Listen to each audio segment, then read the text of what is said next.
तुम्हें जमा करना है प्रोजेक्ट, कल कर दो। कल तो संडे, डे आफ्टर टुमारो शायद हम स्कूल नहीं आ पाएंगे, हमें थोड़ा काम से जाना है बाहर, है ना, तो स्कूल तो नहीं, क्लास लगे। प्रोजेक्ट डे आफ्टर टुमारो आपके पास कल का समय है, तो कोई अगर दोनों कर लो तो मंडे को तो हम स्कूल मुश्किल है आ पाएंगे। अगर हो गया कि अगर हम उसके बाद जाएँ तो बात अलग है, जहाँ 99% है कि मंडे को स्कूल नहीं आ पाएंगे हम, तो आपके पास संडे मंडे का टाइम है, ट्यूसडे को दिखा दीजिए। चलिए आ जाइए एमओटी में। मॉलिकुलर ऑर्बिटल थ्योरी पढ़ी थी हमने, तो मॉलिकुलर ऑर्बिटल थ्योरी क्या कहती थी कि मॉलिकुलर ऑर्बिटल किसके कॉम्बिनेशन से बनते? Atomic orbital. और कॉम्बिनेशन भी ऐसा वैसा नहीं होगा, कॉम्बिनेशन होगा लीनियर कॉम्बिनेशन। ये वही है बच्चों जो आपने पढ़ा था जब सिग्मा एंड पाई बॉन्ड पढ़े थे, बस नाम चेंज कर दिया है, वहाँ ओवरलैपिंग थी, यहाँ क्या बोल दिया? कॉम्बिनेशन बोल दिया।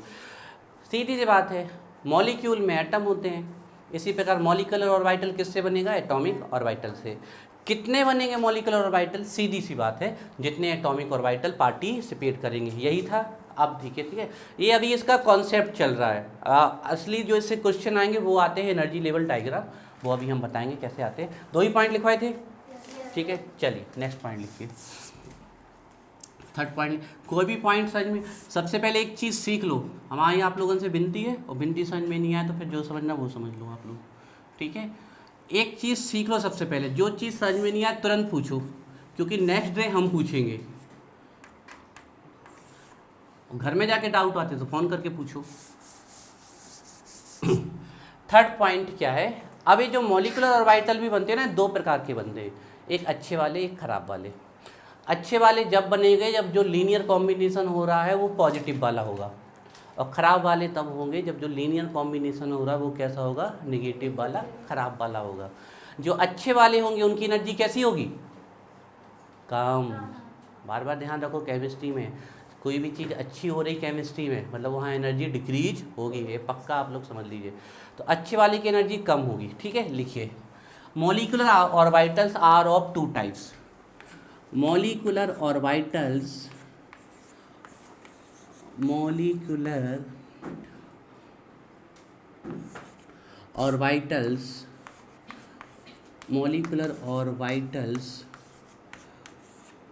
are of 2 types,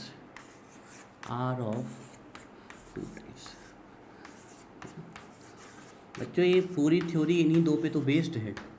जो मॉलिकुलर ऑर्बिटल होते हैं 2 प्रकार के होते हैं। हमने देखा कि एटॉमिक ऑर्बिटल मिलेंगे तो बनेंगे मॉलिकुलर ऑर्बिटल, जितने एटॉमिक ऑर्बिटल मिलेंगे उतने ही मॉलिकुलर ऑर्बिटल बनेंगे। अब मॉलिकुलर ऑर्बिटल भी 2 प्रकार के होंगे, एक अच्छे वाले वे होंगे जिनकी एनर्जी कम होगी, और एक होंगे खराब वाले, वो होंगे जिनकी एनर्जी ज़्यादा होगी, है ना। अच्छे वाले मॉलिकुलर ऑर्बिटल का नाम है BMO, बॉन्डिंग मॉलिकुलर ऑर्बिटल, और ख़राब वाले का है AMO, anti bonding molecular orbital. लिखिए, मॉलिकुलर ऑर्बिटल्स आर ऑफ 2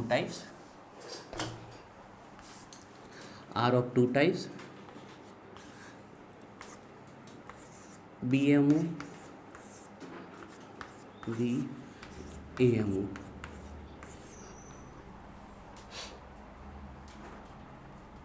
डालिए इसमें BMO।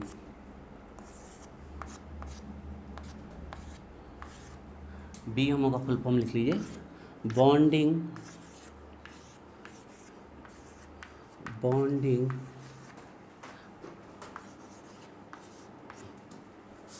Molecular orbitals.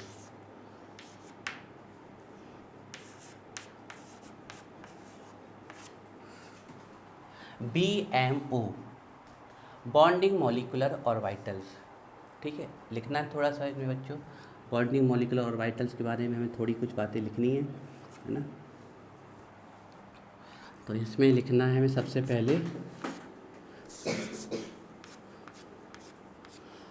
Formed by, देखो है तो मॉलिकुलर ऑर्बिटल, तो 100% है किसके कॉम्बिनेशन से बनेंगे? एटॉमिक ऑर्बिटल, है ना, क्योंकि मॉलिकुलर ऑर्बिटल है। तो formed by constructive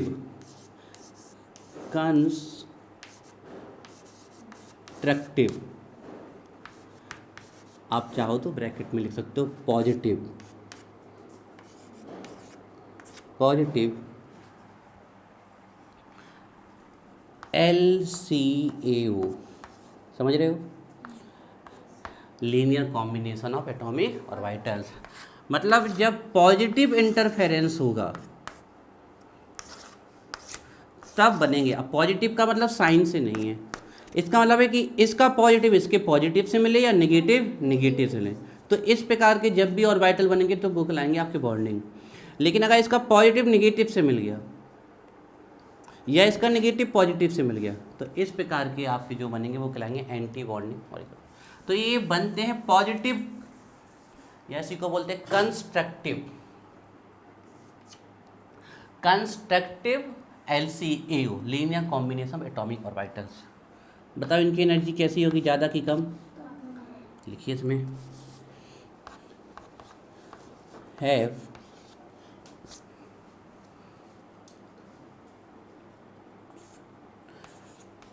less energy than AMO, anti bonding molecular orbitals. Comma लगाइए,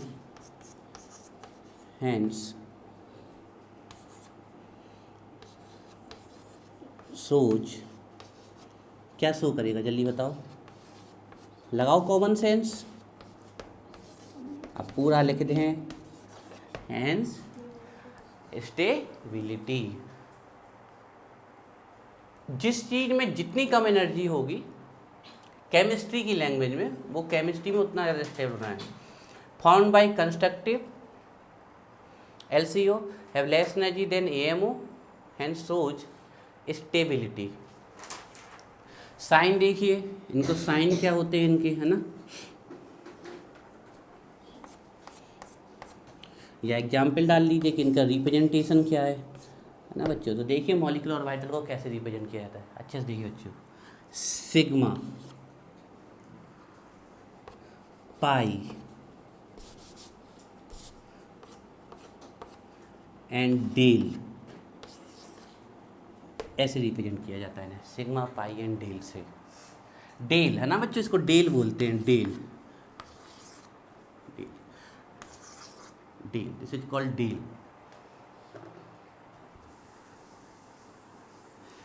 sigma pi and del, sign याद रखना। यहाँ तक थ्योरी याद। Molecular orbital formed by the LCAO of atomic orbitals. Number of molecular orbitals are formed equal to number of atomic orbital take part in LCAO.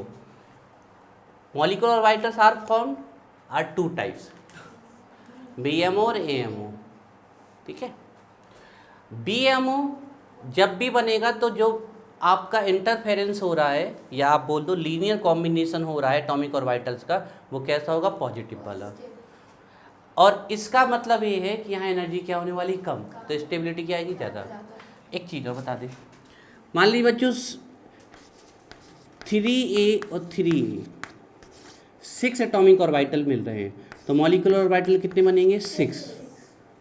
इसमें से बिल्कुल fix है कि 3 बनेंगे कम एनर्जी वाले और 3 बनेंगे ज़्यादा एनर्जी, ये बात भी बिल्कुल फिक्स है।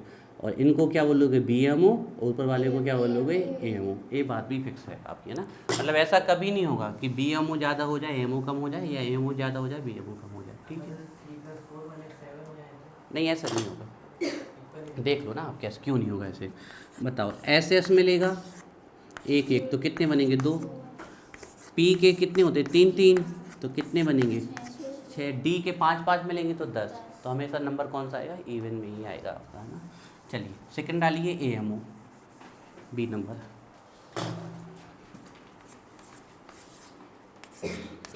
एंटी बॉन्डिंग मॉलिक्यूलर ऑर्बिटल,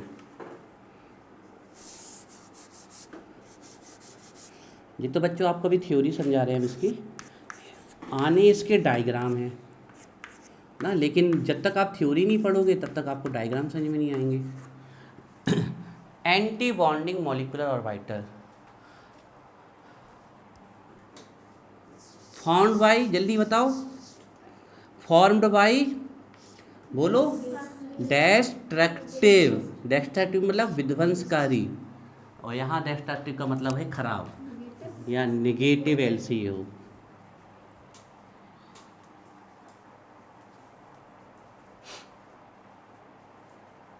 बताओ इस पॉइंट में क्या लिखेंगे? BMO।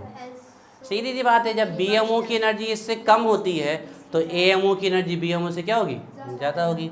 तो है more energy then BMO।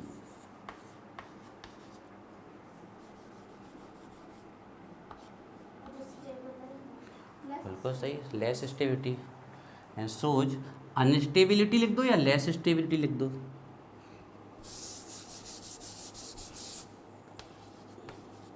And shows instability,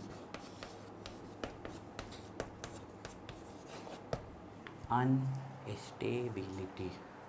बच्चों इसके साइन कुछ नहीं है, साइन इसके भी यही होते हैं, बस डिफरेंट करने के लिए स्टार लगा दिया जाता है। तो इनका साइन होता है sigma star, pi star, del star. हालांकि डेल की तो ज़रूरत कभी नहीं पड़ेगी, सिग्मा पाई इसकी पड़ती है ज़रूरत। Sigma star, pi star, del.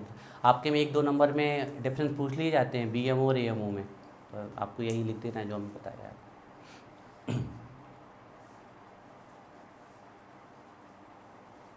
Star base लगा देना है, sigma star, pi star, del star, कहीं भी लगा सकते हो साइन के ऊपर, ओनली से।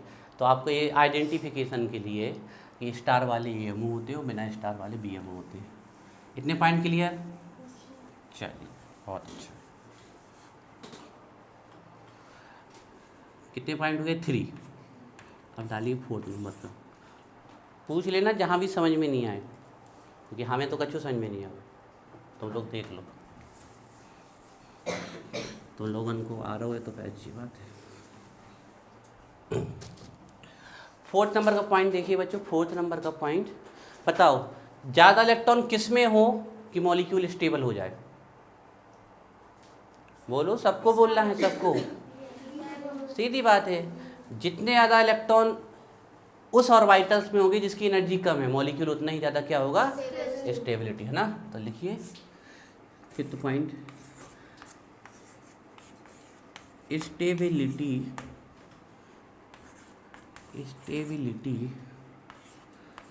Of molecules. आप देखना बस, आज आप इस थ्योरी को ऐसा सीख के जाओगे कि आप कोई भी बुक्स उठा लोगे और आप ऐसे सॉल्व करोगे, ऐसे। Stability of molecules directly proportional है नंबर ऑफ इलेक्ट्रॉन्स, बताओ किस में? बताओ भाई किस में? बताओ, हमारी प्रियांगी बोलती है बताओ बताओ चाचा बताओ, बताओ चाचा भालू कहाँ हैं? और हम बता नहीं पाई तो उनका हम शांत हो जाएंगे। स्टेबिलिटी ऑफ मॉलिक्यूल्स, तो बताओ तिस्ला, बताओ बताओ, स्टेबिलिटी ऑफ मॉलिक्यूल्स किसके डायरेक्टली प्रोपोर्शनल है? बताओ। Number of electrons in bonding molecular orbital region, इसकी एनर्जी क्या होती है? कम होती है।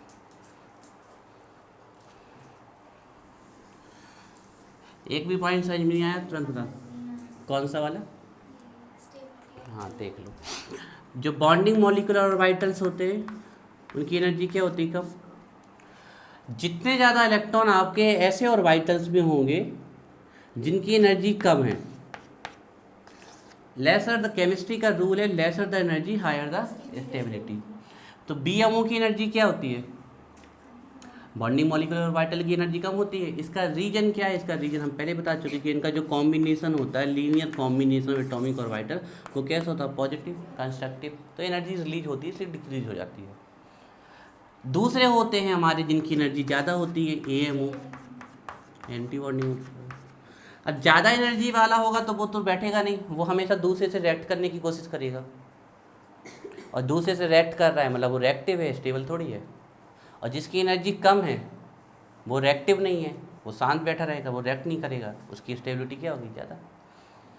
तो किस में इलेक्ट्रॉन ज़्यादा हो कि स्टेबिलिटी ज़्यादा हो जाए मॉलिक्यूल्स की, तो सीधी सी बात है इलेक्ट्रॉन उसमें ज़्यादा हो जिसकी एनर्जी कम हो। तो जितनी कम एनर्जी होगी मॉलिक्यूल हमारा उतना ज़्यादा क्या हो जाएगा, स्टेबल। तो एनर्जी कम किसकी होती है, बीएमओ की। अगर आपको मान लो अभी समझ में नहीं आ रहा है तो आप अपने कॉमन सेंस के लिए ध्यान रख लो कि इनकी जो एनर्जी होती है वो क्या होती है, कम हो, इसलिए ये स्टेबल होते हैं।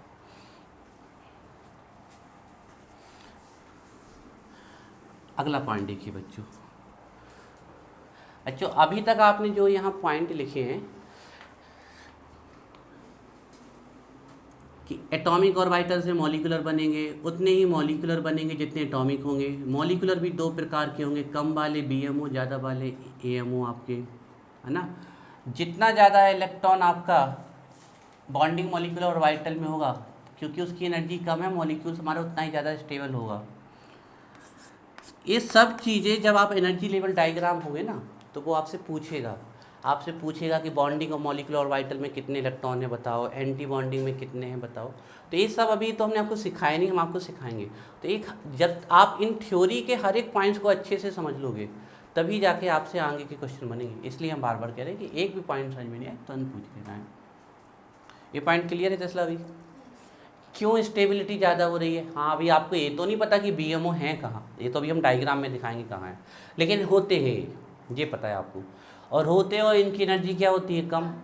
और एनर्जी कम है और ऐसे में इलेक्ट्रॉन आ गए जिसकी एनर्जी कम है, तो वो इलेक्ट्रॉन की एनर्जी भी कम हो जाएगी और वो आगे जाके रिएक्शन नहीं करेंगे, तो वो कैसे हो जाएंगे, स्टेबल। ये आपको ध्यान रखना। नेक्स्ट पॉइंट बच्चों, ये भी बहुत खास है। नेक्स्ट पॉइंट है बॉन्ड ऑर्डर। लिखिए, MOT is also used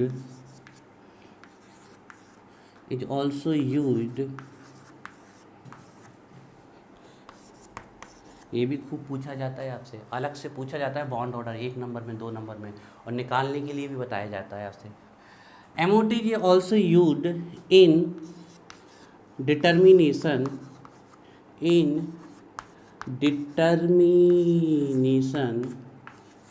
of bond order.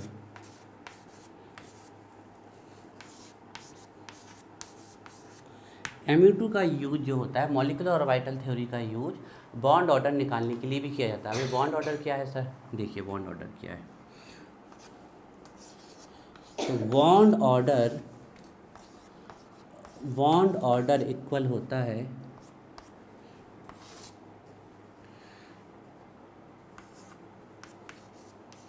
Electrons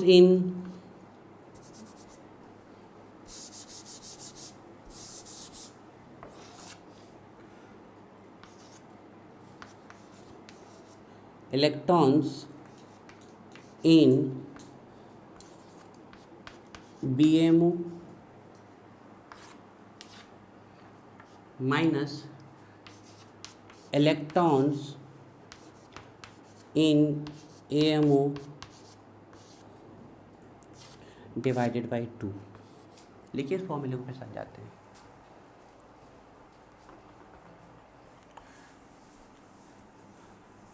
MOT is also used in determination of bond order. MOT is also used in determination of bond order.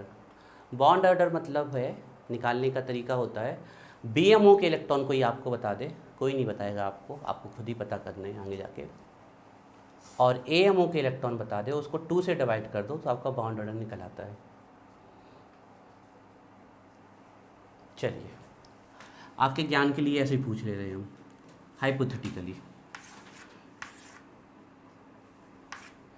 ये पूरा हाइपोथेटिकली बना रहे हैं सिर्फ समझाने के लिए। ये BMO है और ये AMO है, 1 2 3 4 5 6 1 2। बताओ बॉन्ड ऑर्डर क्या आएगा, बताओ बॉन्ड ऑर्डर क्या आएगा, जल्दी बताओ, लगाओ दिमाग, बताओ बॉन्ड ऑर्डर क्या आएगा, क्या आएगा bond order. Electrons in BMO कितने हैं, 6। इलेक्ट्रॉन्स इन AMO कितने, डिवाइडेड बाई 2। कितना आ गया बॉन्ड ऑर्डर 2। अब इसका मतलब क्या है, ऐसे ही अभी हम एनर्जी लेवल डायग्राम बनाएंगे तो आपको जो कम एनर्जी वाले हैं मतलब वो BMO हैं, उसके इलेक्ट्रॉन काउंट कर लेना है। जो ज़्यादा एनर्जी वाले हैं मतलब वो AMO है। सर हमें कैसे बिल्कुल जो नीचे होगा वो BMO है, जो ऊपर होगा वो AMO है। तो इनके इलेक्ट्रॉन काउंट करके लिख लेना है और इनके काउंट करके सब्सट्रैक्ट कर देना 2 से। ये हमेशा नीचे रहेगा 100%। अभी बना रहे हैं ना, हम सब सिखा रहे हैं अभी आपको 2। तो इस प्रकार बॉन्ड ऑर्डर निकल आता है। अब ये बताता क्या है आखिरकार बॉन्ड ऑर्डर 2 आया, इसका मतलब क्या है बता सकते हो? उसका मतलब क्या है? What the means of bond order? Simply बच्चों ये बॉन्ड्स के नंबर होते हैं। ये क्या होते हैं? बॉन्ड्स के नंबर होते हैं। चलो आप लोगों से पूछते हैं, बताओ O2 का बॉन्ड ऑर्डर बताओ, जल्दी बताओ। O2 का बॉन्ड ऑर्डर, O2 का बॉन्ड ऑर्डर है 2। कैसे पता कर लिया हमने? अपने पिछले ज्ञान से। O2 में ऑक्सीजन के बीच में कितना बॉन्ड होता है? 2। अल्लाह इसका बॉन्ड ऑर्डर कितना है? 2 है। मान लीजिए जो बॉन्ड ऑर्डर निकाला हमने वो निकाला A2 मॉलिक्यूल का, ये जो निकाला, इसका मतलब क्या है? A और A के बीच में कौन सा बॉन्ड है? डबल बॉन्ड है। सिंपल है, जो बॉन्ड ऑर्डर निकलता है वो क्या निकलता है? बॉन्ड का नंबर है। सीधी सी बात है। अब आपसे अभी हम MOT से बॉन्ड ऑर्डर निकालेंगे, लेकिन आपसे ऑब्जेक्टिव में कभी बॉन्ड ऑर्डर पूछ ले और आपको जब पता है तो फिर आपको कैलकुलेट करने की ज़रूरत ही नहीं है। बताओ N2 का बॉन्ड ऑर्डर क्या है? 3 है। H2 का बॉन्ड ऑर्डर कितना है? 1। This is the bond order. और अभी हम निकालेंगे O2 का बॉन्ड ऑर्डर 2 ही निकल के आएगा, N2 का 3 निकल के आएगा और H2 का 1 ही निकल आएगा। इसी फॉर्मूले से निकालेंगे आपको हम। तो बॉन्ड ऑर्डर का सिंपल सा मतलब क्या होता है? Number of bonds. जितना भी बॉन्ड ऑर्डर निकल के आएगा मतलब मॉलिक्यूल में एटम के बीच में उतने ही बॉन्ड है ना। तो बॉन्ड ऑर्डर मतलब होता है आपका ये, है ना। तो bond require electrons in bonding molecular orbital minus electrons in anti bonding molecular equals to 2, है ना। अब यहीं पर आपके लिए हम हिंट में लिख देते हैं, यहीं पर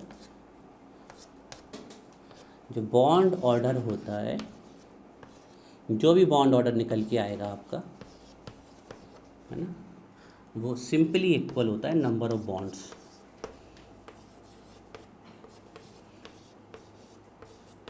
चलो शिक्षा डिफाइन करो बॉन्ड ऑर्डर। बॉन्ड ऑर्डर की डेफिनेशन आई आपके एग्जाम में 2 नंबर में, लिख के दिखाओ।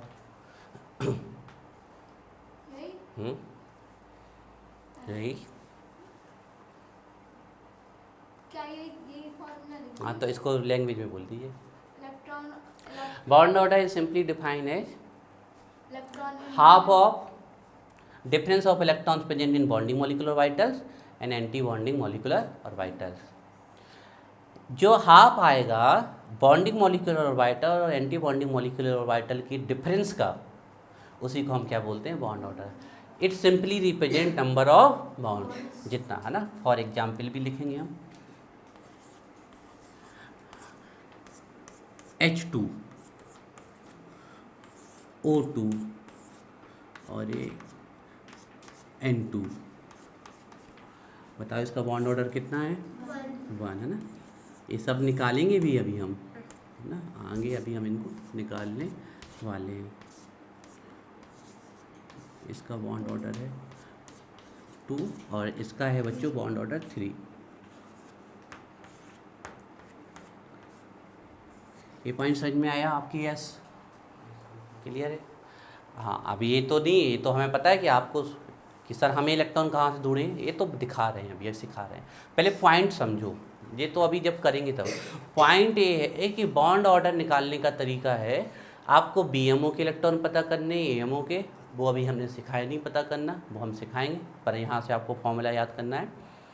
और इन इलेक्ट्रॉन का डिफरेंस निकाल लीजिए, जो डिफरेंस आए उसको 2 से डिवाइड कर दीजिए, जो नंबर आएगा वही बॉन्ड ऑर्डर होता है। और वो नंबर किसको रिप्रेजेंट करता है? नंबर ऑफ बॉन्ड्स को। बाय डिफ़ॉल्ट हम पिछले ज्ञान से नॉलेज ले सकते हैं। हमें जब बाय डिफ़ॉल्ट पता है कि हाइड्रोजन के बीच में सिंगल बॉन्ड, ऑक्सीजन के बीच में double bond, nitrogen 3 bond, triple bond है, तो आप ये फॉर्मूला भी आपको कोई ज़रूरत नहीं है, आप सीधे इनके बॉन्ड ऑर्डर बता सकते हैं ऑब्जेक्टिव में। लेकिन अगर आपसे एग्जाम में बोल दे कि ऑक्सीजन का बॉन्ड ऑर्डर MOT से निकालिए, तो फिर आपको MOT लगा के ही निकालना पड़ेगा, वो अभी हम सिखाएंगे आपको, ठीक है। ठीक है, अब इसी में और लिखना, अभी ख़त्म नहीं हुआ बॉन्ड ऑर्डर के बारे में। अभी बताएंगे ना, अब तो थ्योरी, अभी एमओटी थ्योरी, तो अभी तो डायग्राम सिखाने हैं, अभी तो पॉइंट सिखा रहे हैं। ऐसे डायग्राम बनने हैं इनकी, बिल्डिंग जैसी, ऐसी बिल्डिंग बनने वाली है आपकी भी बहुत सारी एमओटी के, अभी सिखा रहे हैं थोड़ी देर में, बस और 5 ही मिनट में चालू हो जाएगी, ठीक है ना। चलो कॉमन सेंस का क्वेश्चन पूछेंगे। बताओ बॉन्ड ऑर्डर कम आए तो मॉलिक्यूल स्टेबल होगा, कि बॉन्ड ऑर्डर ज़्यादा आए तो मॉलिक्यूल स्टेबल होगा? कम आए तो स्टेबल होगा, सही बात है। हमने एनर्जी की तो बात ही नहीं की बेटा, हमने बॉन्ड ऑर्डर की बात की। तो सिंगल बॉन्ड स्ट्रॉन्ग होगा कि डबल बॉन्ड स्ट्रॉन्ग होगा कि triple bond? Single bond strong होगा। रुको जाओ, 3 डंडा लेके आओ बेटा, हम 3 डंडा मिला के दे भी तो तोड़ ले हो। कौन बॉन्ड ज़्यादा स्ट्रॉन्ग होगा? सिंगल बॉन्ड मतलब सिर्फ सिग्मा बॉन्ड, इसमें एक सिग्मा है और एक पाई है, तो सिग्मा की ताकत भी है और पाई की भी ताकत है, और इसमें एक सिग्मा है और 2, तो एक सिग्मा की और 2 पाई की। मान लो सिग्मा की ताकत 1 है और पाई की ताकत 0.5 है, तो इसमें ताकत कितनी आ रही और इसमें कितनी आई? तो कौन ज़्यादा ताकत?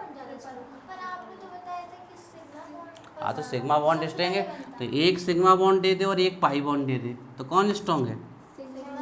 यहाँ सिग्मा से सिग्मा कैंसिल कर दो, अभी भी तो पाई बचा, अभी भी तो पाई बचा ना। सिग्मा से सिग्मा तोड़ दो, पाई। अभी आधा बॉन्ड तोड़ने के लिए और ताकत लगानी पड़ेगी ना। हम आपको 2 छड़ी दे दें बराबर ताकत की, सिग्मा बॉन्ड दोनों आप तोड़ दोगे, लेकिन उसके बाद आधी छड़ी पाई की भी तो तोड़नी है। तो यहाँ पर सिग्मा अकेला हो, यहाँ सिग्मा पाई मिला के, तो सिग्मा पाई हम हैं और हमारे साथ एक और है, ठीक है ना। हम कमज़ोर, वो ताकतवर, ठीक है। उसके बराबर का एक और ताकतवर है, तो उन दोनों की ताकत तो बराबर है, लेकिन हम भले ही कमज़ोर है, हम पीछे से उसके साथ जुड़ जाएंगे तो उस ताकतवर की ताकत और बढ़ जाएगी ना।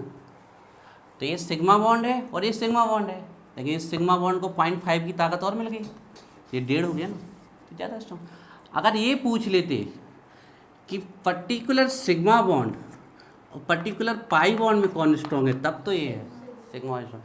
लेकिन आप यहाँ देख रहे हो कि यहाँ सिग्मा अकेला हो, यहाँ सिग्मा का साथ पाई दे रहा है, और यहाँ सिग्मा का साथ कितने दे रहे हैं? 2 पाई। तो यहाँ पर आपको ओवरऑल 3 बॉन्ड तोड़ने हैं, और 3 बॉन्ड में कौन तोड़ने पड़ेंगे? 1 सिग्मा 2 पाई, यहाँ 1 सिग्मा 1 पाई और यहाँ से भी 1 सिग्मा। तो इसको तोड़ना सबसे आसान होगा, फिर इसको थोड़ा टिपिकल और इसको मोस्ट टिपिकल। ऐसा पूछा जाता कि सिग्मा और पाई बॉन्ड में कौन स्ट्रॉन्ग है, तब तो हमारा आंसर यहाँ भी सही वही निकल के आएगा। यहाँ सिग्मा बॉन्ड को तोड़ने में 1 एनर्जी लग रही है और यहाँ इसको तोड़ने में 0.5, इसको 0.5, बताओ कौन स्ट्रॉन्ग है? सिग्मा स्ट्रॉन्ग निकल के आया ना।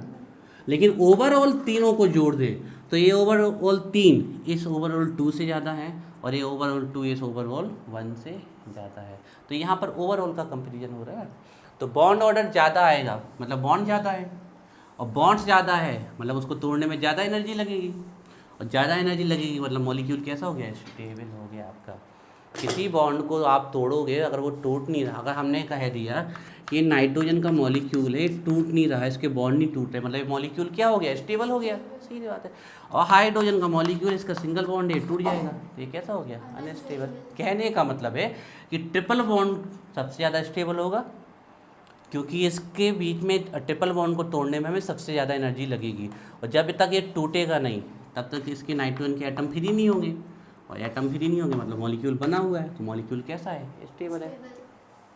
तो यही कॉमन सेंस हमने आपसे पूछा था कि बॉन्ड ऑर्डर ज़्यादा होगा तो मॉलिक्यूल स्टेबल होगा, कि बॉन्ड ऑर्डर कम होगा तो सीधी बात है, जितना ज़्यादा बॉन्ड ऑर्डर होगा उतने ज़्यादा बॉन्ड्स होंगे, और जितने ज़्यादा बॉन्ड्स होंगे मॉलिक्यूल उतना ज़्यादा स्टेबल होगा। एक और क्वेश्चन, बॉन्ड ऑर्डर ज़्यादा होगा तो बॉन्ड लेंथ कैसी होगी? जल्दी बताओ answer. What will be relation between bond order and bond length? बताओ।